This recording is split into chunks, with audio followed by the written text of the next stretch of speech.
Welcome back. This is my October wrap-up. It's going to be probably pretty short. I did not get a lot of reading done this month, but it's still a pretty good stack. Starting off with big book, R.F. Kuang's Katabasis. Okay, obviously if I show you, it's gorgeous, lots of hope for it. Let's set that to the side. I have so much want to like a book like that because it's so pretty. It had such an interesting like synopsis, so I got it. My issue was when I finished it, it was very much for me a yes girl reference, everything give us nothing. I get it, what this is trying to put down, but for me, Katabasis is a glaring example of how boring and pretentious the genre of academia is, whether it's like light, dark, heavy, I don't care the genre, like subsection at this point. This is just such a glaring example of that. And my thing is, this very much is meant to be like a character driven like story. There's obviously a plot too, but you can tell it's supposed to be character driven, but the characters just really end up bland vehicles that just are regurgitating, you know, philosophical quotes or, you know, leaping you from like one plot point to the next without really much ability to like grasp me. And once again, something that I notice as a trend with, you know, her work is, and I'm sure it's because she's like a, you know, she's like literally like a scholar. She's like all of her schooling and all that. But it just feels like she once again is having to like spoon feed a reader in her mind.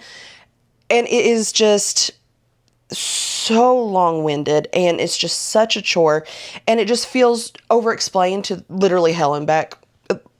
If you've read the book, you get what I'm saying. And it's so glaring. And I didn't like that aspect to the book.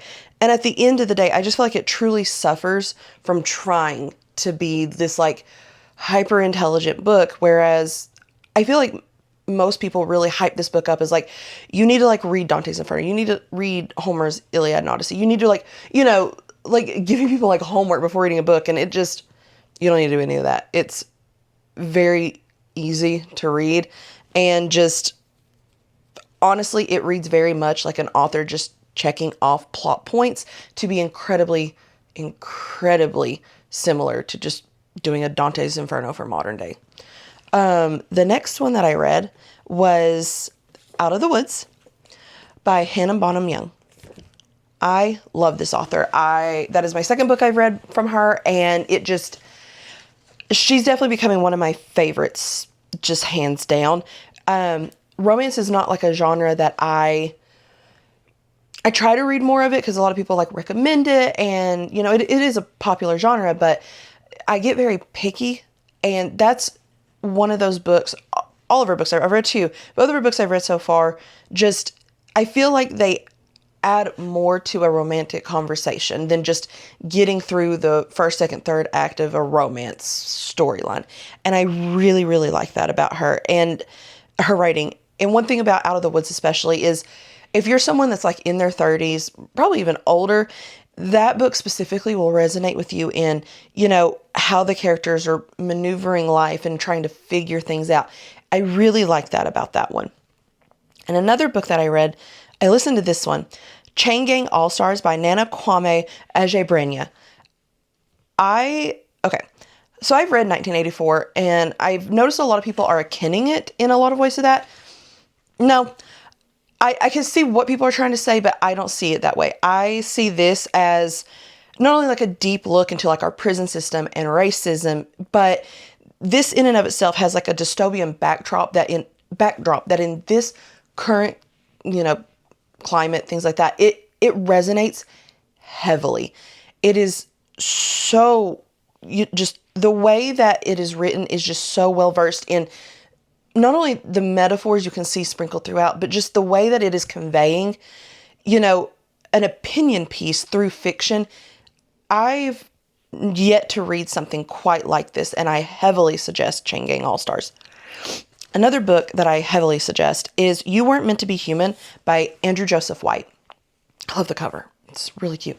I had to buy a trophy book of that because I listened to it while on the ride to New York, I had to go to a wedding in October. And that is a book. First of all, obviously, I will try to never like spoil things, but I will say that is a book, no matter what, you really do need to look into the trigger warnings. It is very heavy. But if it's something that you can like handle, it is an amazing story. The metaphors throughout are just beautiful and haunting. The story itself, even throughout the metaphors, is just an amazing story. And I really appreciate, because it is like in the horror genre, I can appreciate that for what it's trying to offer with like visuals and things like that. It never quite leans into like pointless gore, pointless violence, or even like cringe. And I feel like that is like a lost art in the horror genre a lot of times, where, you know, whoever is writing it just seems to have lost that art to just go lean right into, it's going to be super gory, super violent with no real reason. That book that they wrote is just, it's there, but it doesn't feel pointless. It feels like there's a reason for what they're trying to convey through these things. And I really, really felt that it resonated with me. Again, I've said this many times. This year is apparently just Allie Hazelwood's year for me when it comes to reading. I was able to listen to Hot for Slayer. I'm going to be honest, between that and Problematic Summer Romance, I believe that's the last one I read, 2 of hers. Between those 2 alone are starting to feel very contractual obligation. And this one especially, for what it is, it's so short. It's literally like a novella. I almost felt like it's one of those books where it's like, why did you write this? Again, contractual obligation. Also, I think the fact that it was so short made the story suffer, because at the end, you're kind of like, okay, that was like a story, fine. But like, the shortness really like hurts the overall romance aspect, right? Because that's what this is. Because yes, she's conveying like their past, but when it's like the present them, it's just such a non-start for any chemistry. And, you know, by the time you get to like the end, you're just kind of like, okay, that was something. I will say, however, I was nervous because after those 2 like very obligatory feeling stories of hers that I read, from Problematic Summer Romance to Hot for Slayer, I got my pre-order of Mate in by her, and I liked Bride. It wasn't like, oh wow, this is Mate, but I liked it. I liked how she conveyed. I liked how she like stepped into like a genre that a lot of people still just think is like fan fiction. So, you know, I thought that was fun. But Mate, specifically by Allie Hazelwood, I love the color. I got the purple one over the green one, but I think the purple one's cute. That one really impressed me because, like I said, I was very concerned about like, oh, this is going to be like another contractual obligation because it's like a sequel, et cetera, et cetera. But it wasn't. Not only to me is that one better than Bride, the previous one in that series, I really feel like that one she enjoyed writing. That's like one thing I really like, is when you can just tell like an author enjoyed something, and you can tell that she enjoyed that. And like, yes, it's a romance, sure, but I read a couple romance now that are like over the 400 page mark. They're just not good. I feel like it's wasting a lot of the potential in like the buildup. Mate, despite being over 400 pages, does not do that. You really like enjoy the ride. You enjoy what's going on. It doesn't feel repetitive in how the 2 characters like kind of circle each other, go back and forth. It feels very just organic and good, and I really, really like that story.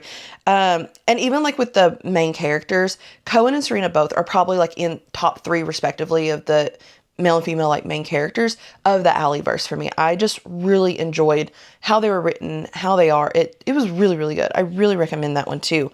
Another thing I read, I am doing a podcast with a friend that's like going through like 90s comics, things like that. So I read The Amazing Spider-Man issue 361. It's very dated. That's like one thing I can say. And I'm assuming they probably will all be dated for like the 90s, you can imagine. Love Spider-Man. Spider-Man's probably one of my favorite superheroes, but this specific Peter Parker from the 90s is just very, I could leave that one for like something a little bit better wrote, to be honest. another one that I listened to this month was Lost Souls Meet Under a Full Moon by Mizuki Tsujimura. Now, despite soul being in the name, I really feel like that is what the book lacked. Because it's one of those books where you're reading, like, you know, a few different, like, storylines, like, things like that. And I like stories like that, where it's, like, different stories, and whether they converge or not is two different things. I do feel like sometimes, especially if it's, like, historical, and they're doing that, it bores me. In fact, I have a DNF from that. But this one specifically, it just felt devoid of, like, substance or emotion or anything. It just felt like somebody wrote it down. That was that. Here's the book. I just feel like for what the topics were putting out, I would want to feel more with the writing, and I just didn't. And the last book that I read this month was Strange Pictures by Uketsu. I have already bought the second book that I've seen. I think it's like the next one to this, like not necessarily like together, but kind of like in the same style. But this, and I love the cover. This book is probably, don't want that to fall. That book is probably not only the most intriguing uses of words and photography to, like, you know, be like the vehicle for a story, but just you really feel at the end of the day that you are a part of figuring out a puzzle. And I have not been able to read a lot of books like that, where it just so easily brings you along and makes you feel like you're really a part of the story. And I really like that about it. It was just definitely a big rec for me. I feel like everyone should read that one too. Like I said, I didn't have like a very long month of reading. I'm already in already going into the DNFs. First DNF was Confessions by Kanae Minato. Now, I know that there's like, it's either a show or a movie. I'm not sure which. I might be interested in like watching it, but like reading this, the way that it's written is a little bit jarring and a little confusing. And I think that at the end of the day is what kind of got me, was the writing style. I just found myself very uninterested and kind of bored. And when you can kind of feel that all of the like nonsensical stuff is just like a build up to like some shock reveal, it just didn't do it for me. So I like DNF that, like, I don't know, probably like 5 chapters or so. It just, I don't know. I think it was like 50 or so pages in. Another one that I DNF'd, I was listening to it, was Tusk Love by Thea Guanzon. Okay. I DNF'd that one at like chapter 13. So I feel like I gave that like a decent amount of time.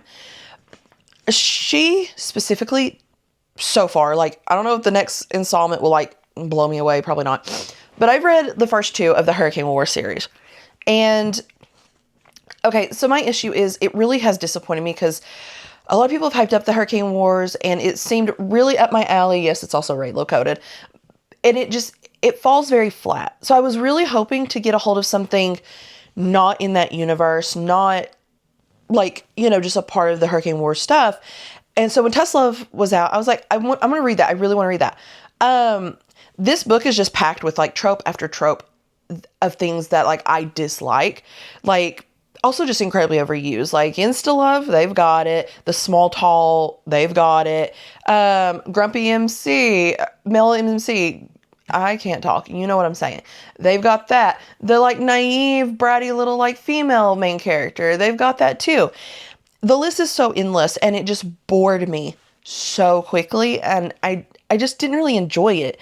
And it like really got solidified for me that despite all those tropes, I feel like you can do these tropes but make them fresh. But this one just feels like another drop in the bucket of the romantasy like genre, where it's like everyone is basically just writing the same blueprint, and it's just, I don't care.